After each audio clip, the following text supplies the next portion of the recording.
Hey guys, this will be video one for a new series I'm going to do called How to, I probably will title it How to Restore a Vintage Gibson SG Standard, or possibly even a Les Paul, SG Les Paul.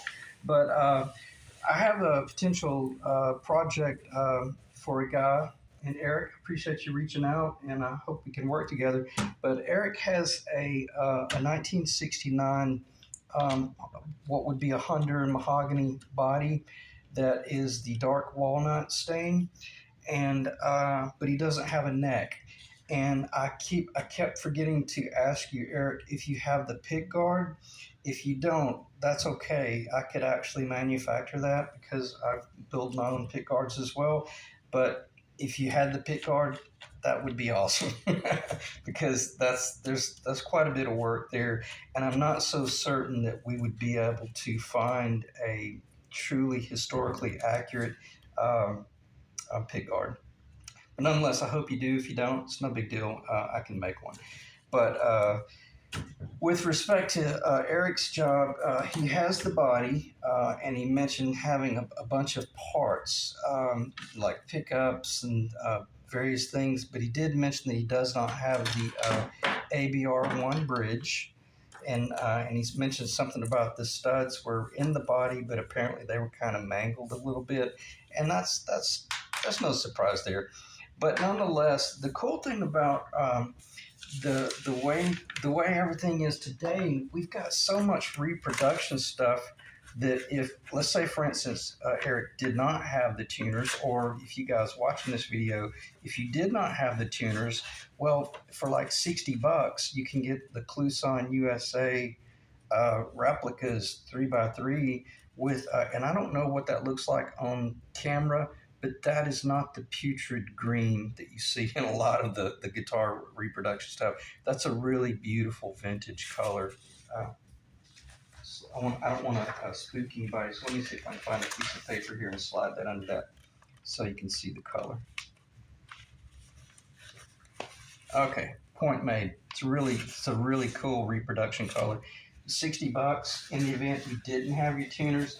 So I say that to say this: if you're like me, we're always tripping up on some once in a lifetime opportunity, via Craigslist or Reverb or eBay or something like that.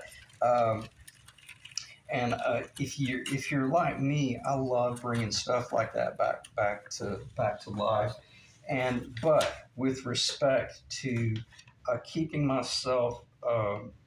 It's easy for me because I know the importance of keeping everything historically accurate, and you're going to hear me make that statement quite a bit, up to the point to where you make certain that you let the client know, hey, we could build whatever headstock you want. If you wanted to turn this guitar into a Les Paul custom headstock, then that's something you could do.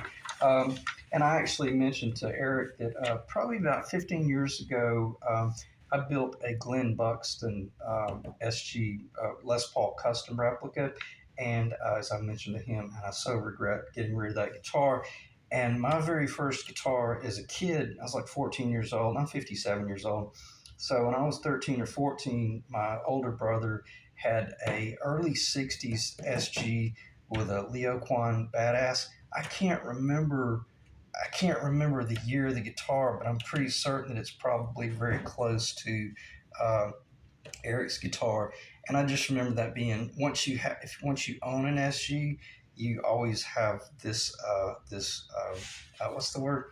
This warm spot for them. I can't think of the word, but that being my first guitar, I love that guitar, and I've owned 3 or not 4 SGs since then, so I know what they feel. I know the quirkiness about them. And the last one that I owned and restored, I actually sold it to Eddie Money's producer up in Nashville, and I can't remember the guy's name. But nonetheless, I've been around the block quite a few times with the SG. So as far as doing a restoration for one, I know exactly what we need to do or not do. Sometimes that's more important, knowing what not to do, with respect, as I said, to what it is that your client is asking for. But anyway, so on that note, if you have a project that you're wanting to do, maybe have a guitar body, or maybe all you have is just a neck. Well, then then if you go to oh gosh, I'm drawing a blank. Electric Herald plans, and you could download any of these plans from Electric Herald for no charge, and then you go to your local FedEx, Kinko's, or either like a UPS store, which I use my UPS store here in town. They print them off for like $7 or $8, $10, or so for under $10, you got a set of pick your poison plans. And I'll go ahead and show you because I had to cut this set of plans in half so I could actually do this video. So there's the full size plan of the guitar. It's just a 1-to-1 scale. But if you were having to machine your own body, then you can see all these profiles, whether it's on this full scale or not, in order to do the SG body. And to build an SG body would probably be one of the most complex jobs you ever pulled off. I've never done that. The ones I restored or built, they were from SG bodies or necks and stuff like that. But with the Electric Herald plans, you've got everything you need to pull off the most critical things, such as headstock pitch, things like that. I don't like that pitch. I think that's too low at 13 degrees. I would recommend going closer to 14, if not 15 degrees on the headstock pitch, but that's kind of irrelevant. But one thing that is really critical when you're working with an SG, they're very narrow bodied, at like 1 3/8 of an inch thick. So I say that to say this, keep this in mind, Eric. If you're going through your parts bin and you find a set of pickups, be careful about the whole length of the leg. If they're long-legged pickups, I'm not going to make any assumptions. The long-legged pickup might be too tall for the SG body. So let's proceed with caution as we progress forward. But if you've got the short leg pickup, all the better, because the last thing we want to be doing, if you've got this body is historically accurate, like you told me, I would really prefer to not do any route work at all in the body because of the valuation. But if you had a beautiful set of pickups that we were within 1/8 of an inch or something like that, and you were cool with it, I'm cool. I don't have a problem, routing out the bottom of a guitar pickup cavity, like this location right here. I don't have a problem coming in and routing out a little bit of an area right here or possibly right there, but I would not recommend coming in and taking out material, and I'm talking like 1/8 of an inch or further, because the SG is so narrow. See, this being an Explorer replica, this is 1 1/2 inch thick. The SG is 1 3/8 of an inch thick. So it would be right at about 1/8 of an inch thinner than that, and you'd be surprised how how close that is to pushing it. So anyway, and within this video, I might pull that guitar up again and show you how I do my neck, how I build my necks. But nonetheless, you've got these all these sources out here where you can get these plans for $10. And if anything, you can just put it on the wall and kind of daydream a little bit and think about your project as you're going from there. Now, this shows the, I'm not going to start talking about that because he does not have the hardtail bridge on his guitar body. He has the actual old original vintage vibrato, which is really rare. And when I hear someone make a statement like that, yeah, I've got like the original vintage B7 Bigsby, and I've got a Les Paul body. Well, you're holding $5,000 in valuation right there, because that Bigsby alone would be worth, serious money. So, with respect to that, you really want to think through the project of what can you do to make certain that you maintain its value. That's where I'm really going with this. And by working from a set of plans like this, it'll kind of help you process through things and make those determinations of just how deep you want to route certain locations. Okay. And what else might be on this set of plans? I've already shown that side. That shows. I'm sorry, I should have been showing it like that. That shows the back of the guitar and the SG. And the cool thing about his guitar, it has the really long heel, but it might just be an illusion as to the difference between this drawing here and what's in picture form.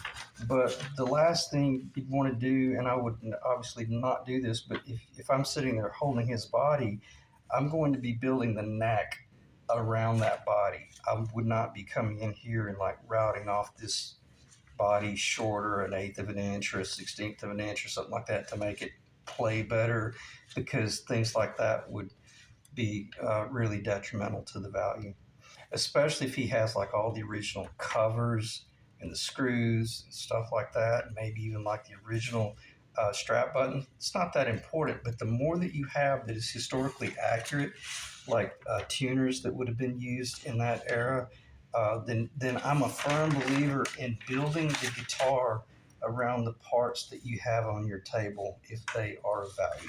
Okay, check the time. Okay, so 11 minutes of a general introduction there, and I think I covered the importance of maintaining the historically accurate build as you proceed forward. However, I'll digress here briefly. If in the fact that you didn't care about historically accurate and you got to thinking, I'm getting ready to build this guitar, I'm getting ready to build this neck, and I've got to order mother of pearl, you know, the logo, which I don't have a problem doing this logo on this guitar project because this is an authentic renovation. I don't have a problem with that. But as I mentioned, you cannot stamp serial numbers.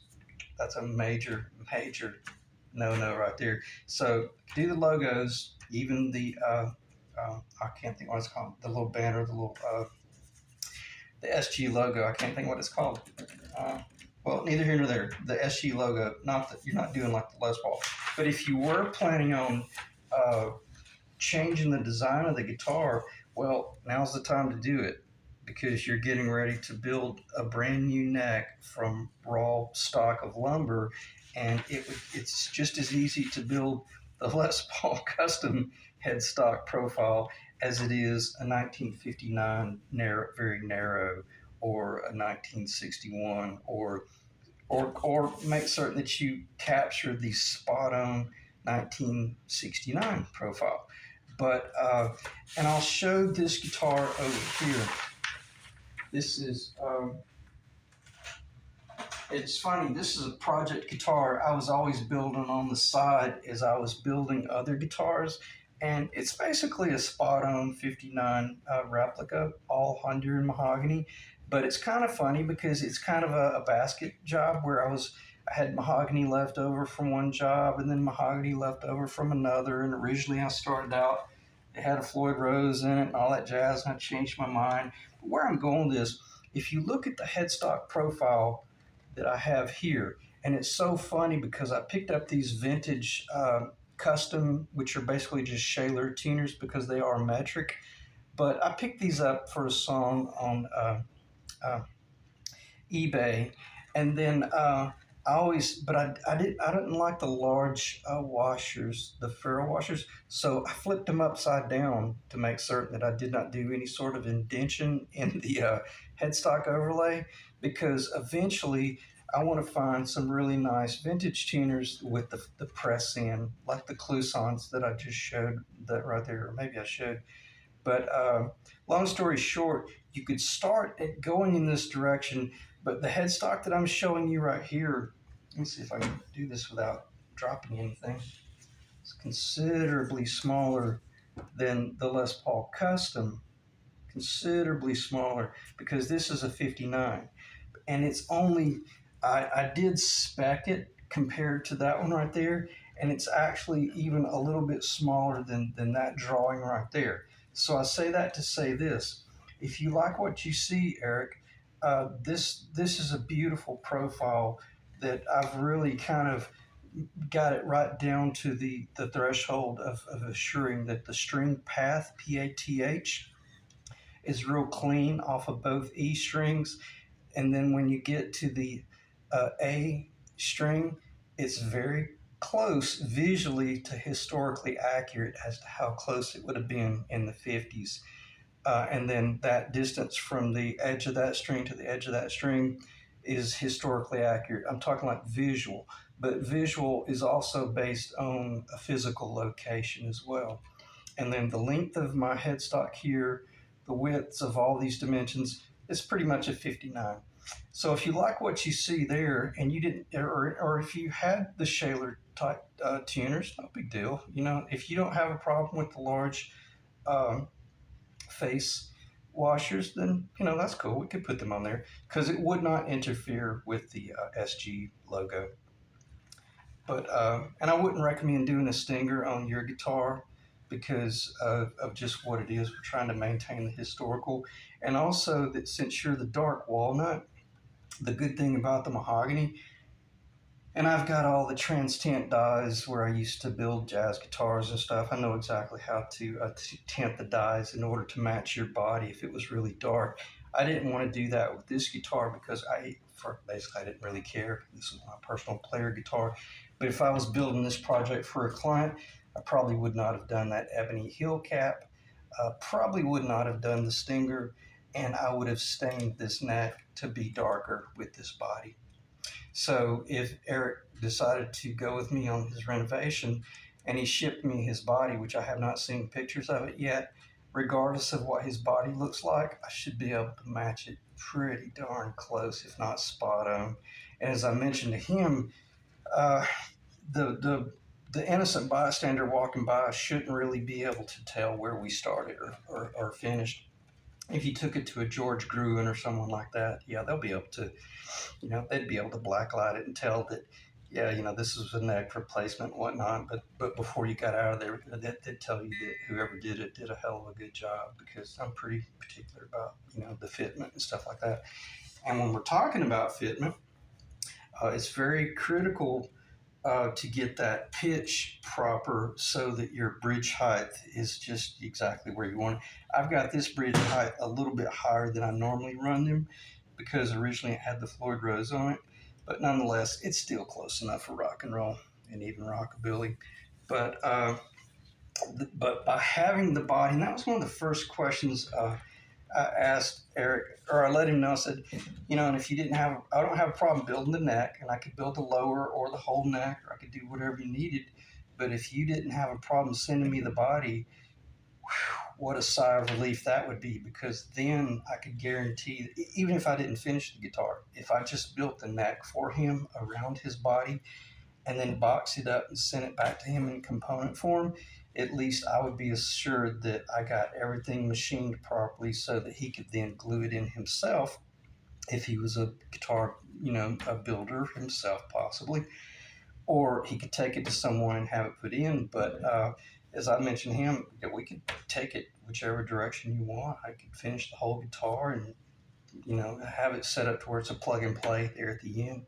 So we'll cross that bridge later on, of course, and I'll work with you however you want, Eric, to help you out and keep the budget under control. This rosewood that you're looking at is a Bolivian rosewood. This is, before I forget, these trapezoid here, they're gold. And I regret going with that because that one is a little too dark. The others were really beautiful, but I've got the white mother of pearl trapezoid, so I'd be using that right there. Okay, and then but where I was going is this rosewood that you're looking at. I do have some of this left in stock, not much. I've got a little bit, but I could either stain up to that color right there, which that's my own custom stain color, which is a little bit over a dark walnut. But if you wanted it darker, I could tint it a little bit darker and achieve almost a blackout finish. But I love this because the rosewood that I have is perfectly quarter sewn, and it looks very much like a Brazilian. Okay, because you can kind of see the reddish brown. I hope that's showing up in the camera. And I want to stop talking about this guitar. But when it comes, well, I guess I'm going to have to continue. These side dots here are the tortoise they're tortoise artificial they're faux tortoise, but they are per the actual vintage Gibson specs. I would get those from Stuart McDonald, and basically that's what your neck would look like. In other words, but as you mentioned, you like the '60s profile. Will go as thin as you want, and it's typically the true '60s like super thin profile. It's 13/16, and that's pretty thin. So let's make certain that we proceed with caution if we do the job about the neck thickness, because I rarely go under 7/8 of an inch thick at the first fret, and I always go right at 1 inch, if not slightly under 1 inch at the 11th fret. And I'm talking about if you were to measure from the fretboard to the back of the neck. So to recap, I typically build 7/8 of an inch thick from the fretboard to the back center at the first fret, basically 1 inch or slightly under 1 inch at the 11th fret to the back. And since you're an SG, you're going to have more access to the heel. All the more important, um, all the more important to keep this neck at least right under 1 inch, because I've built enough of these Explorer replicas to know that if you get too thick right here, it'll turn into a really fat neck up here at the 19th fret location. So there's a lot of things like that. And that's basically exactly how I would do the binding with the, that is a cream binding from all parts, but I've also got the parchment. So the one you're looking at in my right hand is the cream from all parts, which is what is on this guitar here, and then you can see the parchment in that. So that's the parchment, and it would totally be your call if you wanted the parchment or you wanted this cream, because I got to tell you, I love this cream. I think it's beautiful because it has a nice vintage look to it, but it would spook most people when you look at it up against white. You would think it's too dark, but just looking at it in its normal state, it's really beautiful, and that doesn't have any nitrocellulose on it at all. That's just the natural binding, and it's really beautiful. So neither here nor there. It's not a mistake if you went with either the cream or the parchment. Okay. Oh, here's another guitar I'm building from that same rosewood stock. That'll give you an idea of the rosewood stock, and you can see its actual solid, true 1/4 of an inch thick. Typically, I'm not going to show it, but I've got a 1980 Gibson Les Paul custom fretboard over here. It looks like it's half that thickness. They're really, really chintzy. So the guitar neck that I would be building would actually be truer to historical 1950s specs, where it's a true, fairly thick fretboard. Not too thick. You don't want to go over 1/4 of an inch, but you don't want to be down around 3/16 of an inch. I'm talking about this thickness from the top of the fretboard to the back side of the fretboard. And this guitar's still not finished. It's one of those that it's like I'll start a project and I'll land a job or something. I'll get busy and won't finish. But I'm just trying to show you this rosewood. That's the Bolivian rosewood that I have in stock. Or if you did not like this, we could go with a rosewood from Stuart McDonald called the Madagascar Master Grade Rosewood. That stuff is really beautiful, and they've got a sale on that right now.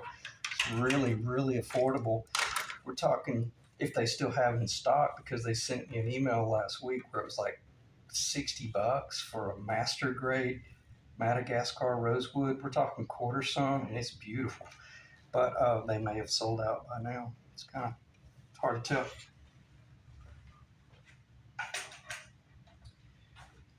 All right, check the time. 24 minutes. Okay, that's not too bad. I was scared that I might have rambled too much. So the reason I opened this file is this is when I restored the 1980 Gibson Les Paul Custom, but from 1975 to 1982, all the specs were the same.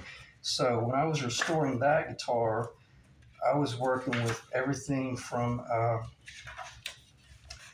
the neck profiles, down to all the different headstocks that we were possibly working with, and that ended up being his headstock that I built for him on that guitar. So I say that to say this: as you're building a guitar, you're always going to keep records and tracings of everything that you do. Never ever throw anything away, because you might be able to use it to reference a job in the future, or compare it to this drawing here and make the determination of what, that might look too narrow or too chintzy right there, but that's a 1959 Les Paul. And what is that you're looking at right there? It's identical to what I just showed you on my 59. So it's weird. It'll spook you. It'll look too small in certain drawings, but then once you start building the guitar, you realize that it's perfect. And then when you truly get down to finishing it, you want to work with half templates, and then you're able to lay those half templates up on. And I can't drive the importance of this home anymore, but when you're working from the half templates, then you're guaranteeing that you're maintaining symmetry. When you're actually laying this on a headstock that's rough, has not been roughed out yet, and when you lay that up there on a center line from the bass side to the treble side, you're guaranteed 100% that you're ready to either cut it out with a router if you make a template, or typically what I do if I'm just building a custom neck, sometimes I'll just cut it out close and I'll put it on my oscillating sander, and I won't dare let the router bit get around it, because you run the risk of tear out when you're working with bits on wood, open grain, end grain, stuff like that. You'll come around a corner and knock off a whole corner of the headstock. But if you're working with these half templates, that guarantees that you stay true to your design. Okay. Okay. What do I need to talk about for the client? All right. Eric's got the guitar body. Um, I've never done any work for him. He's never seen any work that I've done, other than maybe some of the pictures. So if you're building the guitar for a client, the most important thing, obviously, is in letting them know that you're protecting their investment, and from the standpoint of them actually giving you money, or also if they elect to sell that guitar in the future, or if they decide to air it to someone that they care about. Well, you want to make certain that this doesn't end up being, a closet guitar or a under the bed guitar. You want them to be really proud of the work that you've done, and that whatever amount of money they did invest, you were a good steward of their money. So on that note, that's what I meant by keeping it historically accurate as much as possible with respect to budget. But because I was pricing some vintage. They claimed they were on eBay. They were 1969 Gibson SG tuners, and they were $650.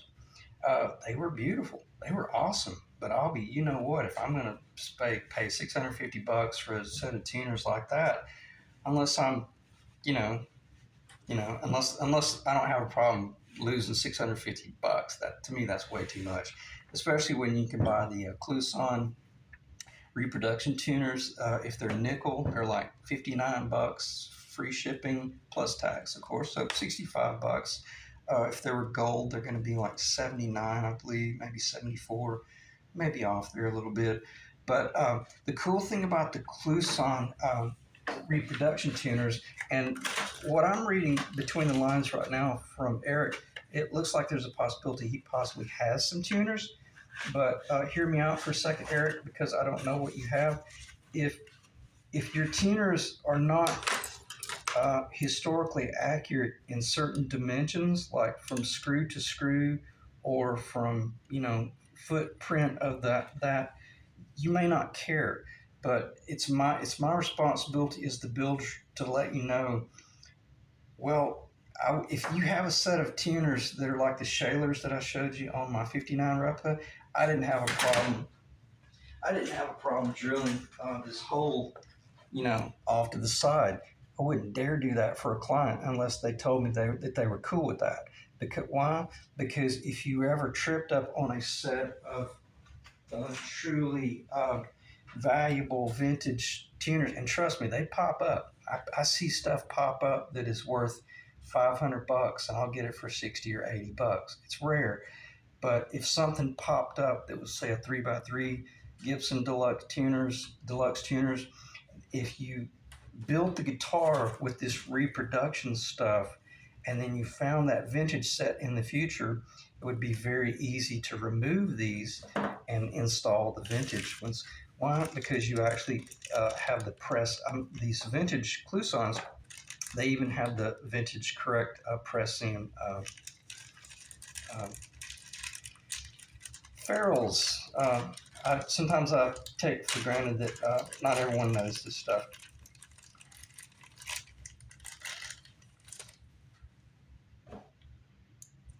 Okay, that's a more vintage accurate tuner.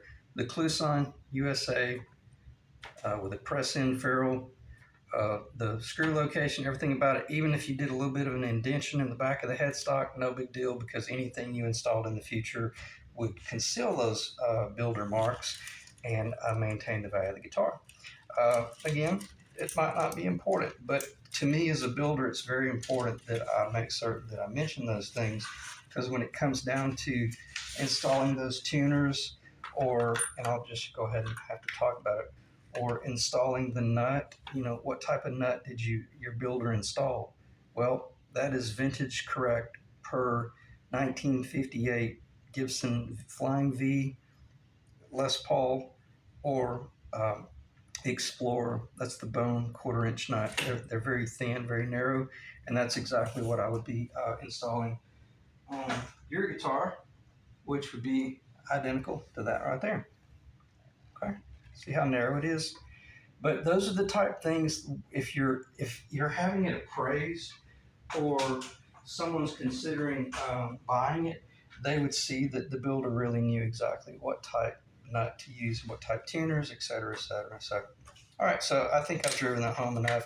But it's one of those things, if I don't mention it, it would be a disgrace to the client, because they might not be aware of these type things. Okay, let me just throw that over to the side. Next thing, the fretboard. I build my own fretboards out of raw stock wood. Not going to spend any time talking about this. Whether it's ebony, rosewood, you name it, I'm working with solid stock stuff. Radiusing everything per vintage specs.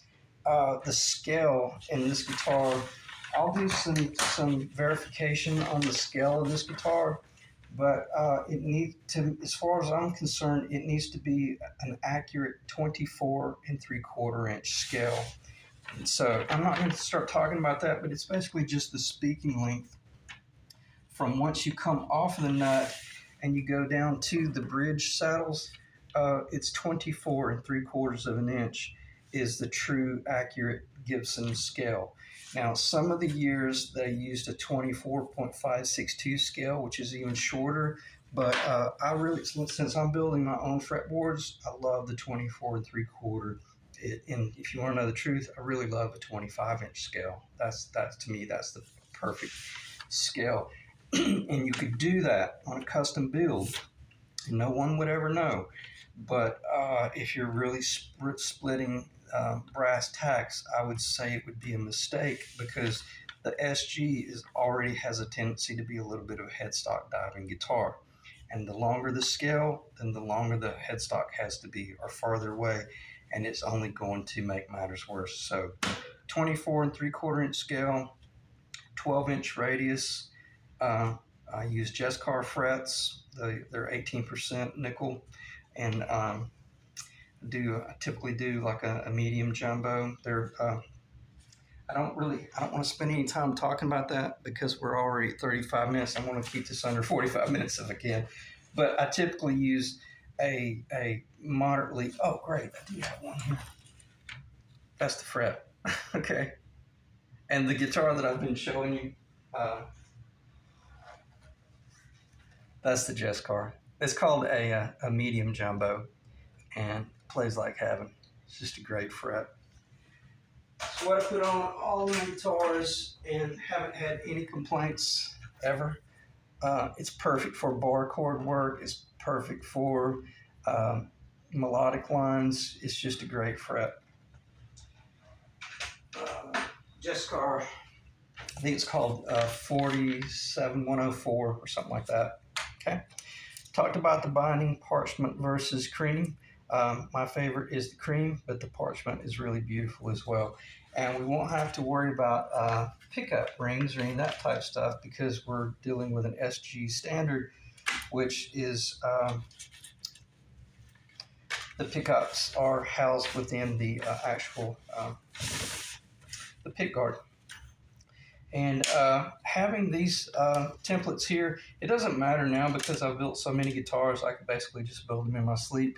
But the cool thing about this being the StewMac 59 Les Paul templates, I have these to verify against certain things and or communicate with the client. Hey, do you like what you see? Is it too narrow, or does it have enough pitch, or do you want it flatter? And I'll go straight to the finish line and say,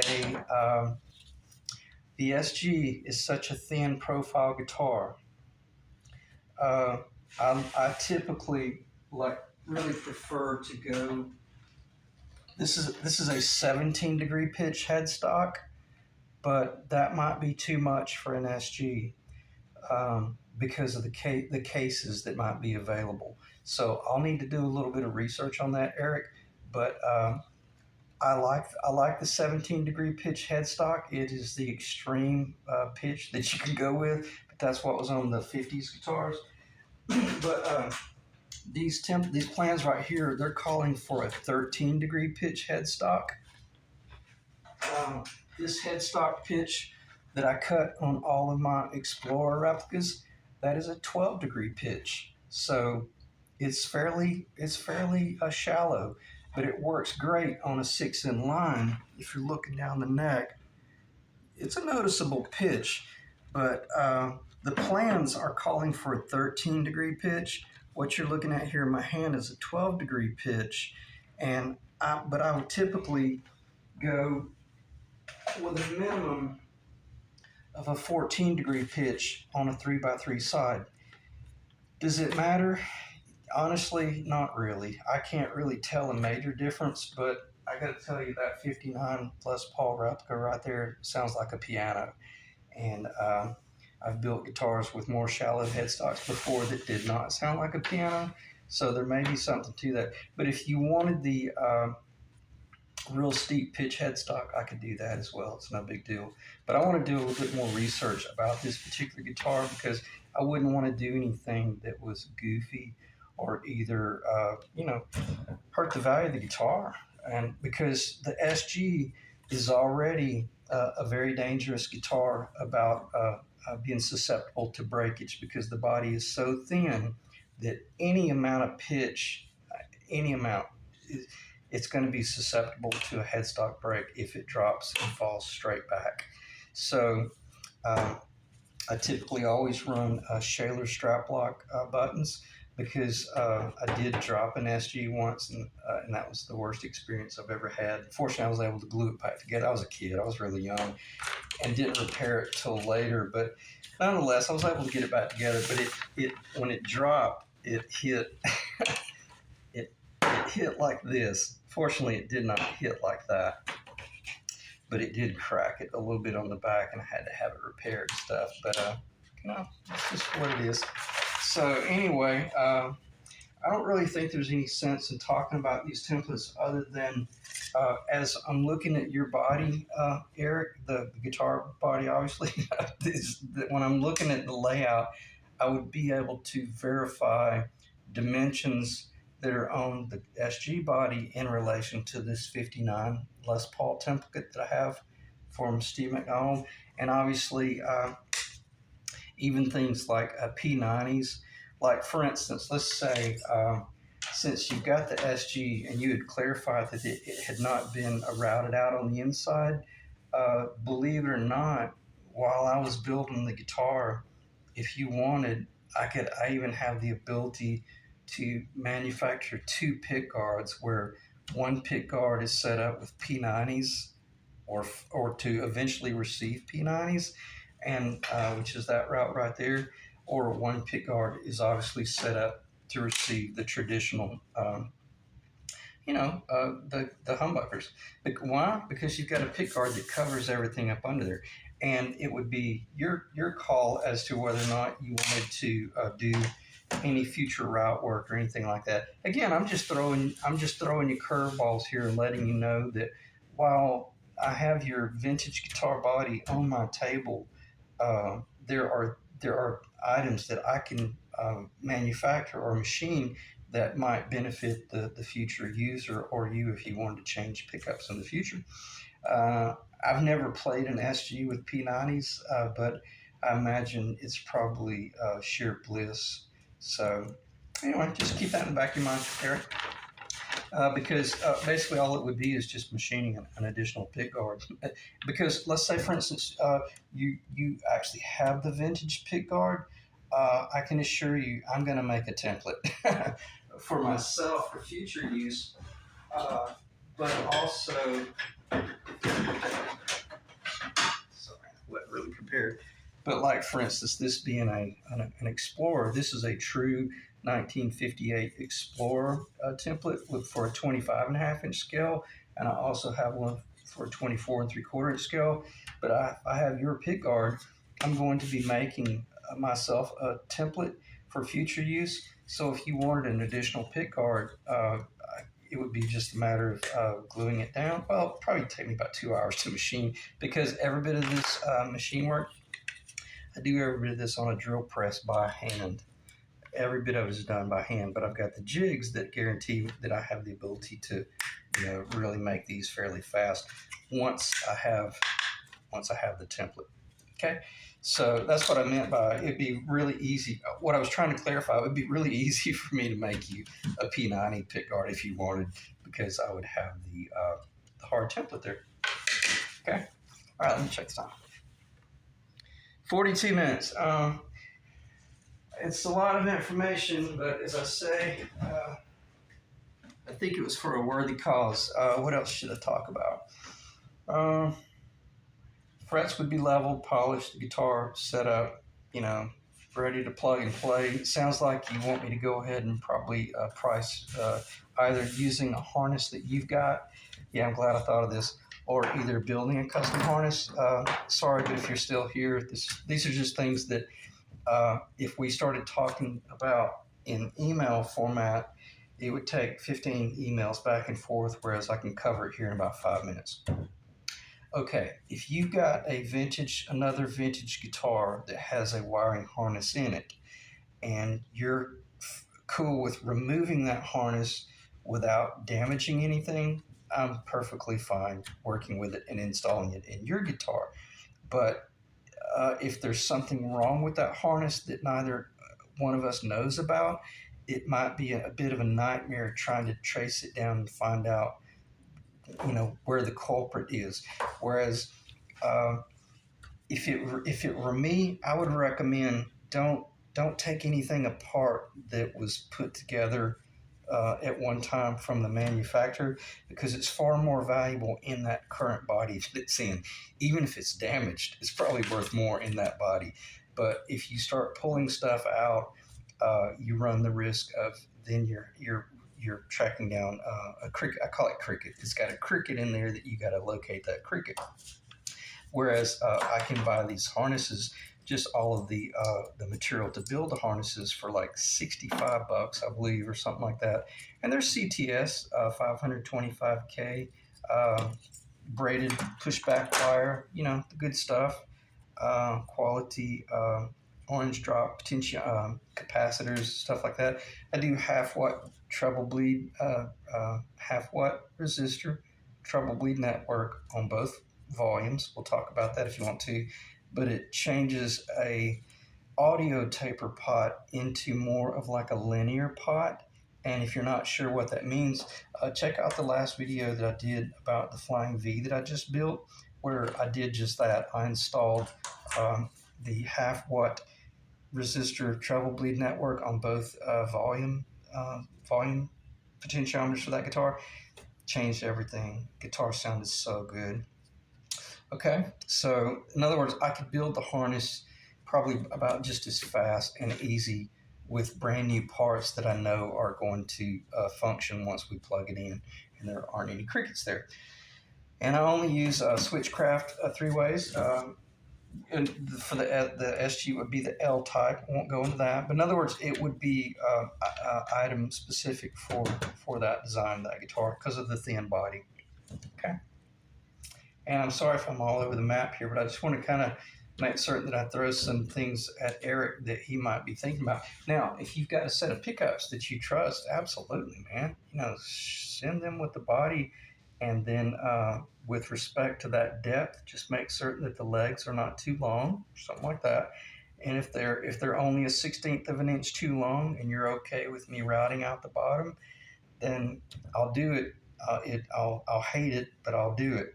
Because the more we can keep that body intact and historically accurate, it's far more valuable. Because even though we're about to build a completely brand new neck and the headstock and everything's going to be brand new, again, if you walked in, even George Gruen's shop, he would have to really look at the guitar fairly close to realize that it had been had a new neck installed. Okay, now he would be able to tell immediately once he got it on the table. But for the innocent bystander, they wouldn't have a clue that it wasn't the historically accurate neck and guitar. Okay? It's very important, and I think I've driven that home enough to stop talking about it. But obviously, if you've got pickups and you got wiring harness, yeah, that's cool. You might ship it if you want. I could test it. If it had a problem, then I could ship it back to you with the guitar. If you have a case, that would greatly help me in the return shipping. But if you don't, it's no big deal. We'll cross that bridge later on. Just it's one of those things. And I'll stop talking about that type of stuff because we've talked about pickups, we've talked about binding, we've talked about, didn't talk too much about nitrocellulose lacquer, but I did already clarify to you that you need to be really careful working that stuff. It's really dangerous. And I've got all the equipment and the respirators in the spray booth to work with the nitro. And to me, the nitrocellulose lacquer is what really makes a difference in a beautiful finish, because it might surprise you, but this neck right here only has like maybe 5 coats of nitro, and I actually was brushing it with a steel wool, quad alt steel wool, but by playing the guitar, it just started shining. It couldn't help but shine. It's like, I really wanted to keep it kind of dull and just kind of worn in look, but it couldn't help but start turning into this beautiful finish. And I'm telling you, the nitrocellulose lacquer finish is the tone. It's such a critical part of the tone of the guitar. And the thinner you can do your nitro, by far the better the tone. Okay. So if you're building a guitar, work with the nitro if you can, but not at the expense of your health, because it's an extremely dangerous chemical to work with. Okay, I can't think of anything else to talk about. I appreciate you guys dropping in, and I don't know if I showed this. I apologize because I had to do this video like twice already. So I got too long-winded, and I almost got too long-winded again. But basically, when you're working with true historical reproduction, that's a true historical reproduction, because the guy that I buy this from, he's actually a certified banjo restoration professional out of, I think, North Carolina or South Carolina. I buy all of my logo pearl from him if I'm doing a renovation, because I do not put these logos on my replica guitars. Do not do that. But these are really beautiful, and they're just, well, you've already seen the picture, but I don't have a problem doing logos on an actual Gibson restoration. I have to be real careful, because now the funny thing about the SG, I noticed that the 69 does not have the dot over the I, but my logo would have the dot, so that's something we would need to consider. It's no big deal to just leave the dot off, but if you wanted the mother of pearl dot on there, then I can do that as well. Okay, I appreciate you guys dropping in, and I will see you in the next video. Thanks.